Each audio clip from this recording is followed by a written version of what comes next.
નમસ્કાર. આજે આપણે શ્રીજી નર્સિંગ કોલેજ મેઘરજ ખાતે આપણા મેઘરજ તાલુકાના નવ ચૂંટાયેલા અને જૂના સરપંચશ્રીઓ સાથે આપણા જિલ્લા પંચાયતના પ્રમુખશ્રીની અધ્યક્ષસ્થાનમાં અને આપણા લોકલાડીલા ધારાસભ્ય શ્રી પીસી બરંડા સાહેબની હાજરીમાં જેમાં માનનીય કલેક્ટર સાહેબશ્રીએ પણ ઉપસ્થિતિ આપી.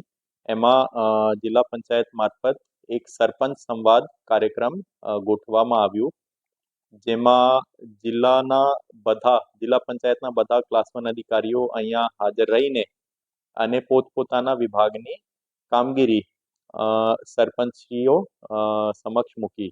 આ કાર્યક્રમનો મુખ્ય આશય એવો હતો કે ઘણા બધા સરપંચોને નવા ચૂંટાઈને અને અમુક વખત જૂના સરપંચોને સરકારની વિવિધ યોજનાઓ વિશે પણ ખબર નથી હોતી, ઘણા બધા વહીવટી પાસાઓની સમજણ નથી હોતી અને સાથે સાથ કોઈક પંચાયતમાં નબળી કામગીરી ચાલતી હોય છે, કોઈક પંચાયતમાં સારી કામગીરી ચાલતી હોય છે.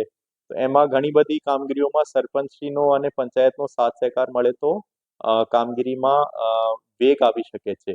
એટલે શિક્ષણને લગતા કે આંગણવાડીને લગતા કે આરોગ્યને લગતા અને મુખ્યત્વે પંચાયતને લગતા વિકાસને લગતા આ બધા મુદ્દાઓ પર સરપંચશ્રીઓ જોડે ચર્ચા કરવામાં આવી. એમના તરફથી પણ જે પ્રશ્નો રજૂ થયા એના વિશે સારી ચર્ચા એવી થઈ અને આ બાબતની લાગણી છે કે આ પ્રકારનો કાર્યક્રમ આજે જે આપણે અરવલ્લીમાં ગોઠવ્યો સારો એક એને પ્રતિસાદ મળ્યો અને અમારી ગણતરી છે કે આવનારા સમયમાં અમે જેમ સમયની અનુકૂળતા છે દરેક તાલુકામાં આવા કાર્યક્રમ ગોઠવીને અને સરપંચશ્રીઓ સાથે સીધો સંપર્ક સાધવાનો પ્રયત્ન અમારો જિલ્લા વહીવટી તંત્રનો રહેશે અને એમના પ્રશ્નોનો નિકાલ અમે કરવાનો પ્રયત્ન કરીશું. ધન્યવાદ.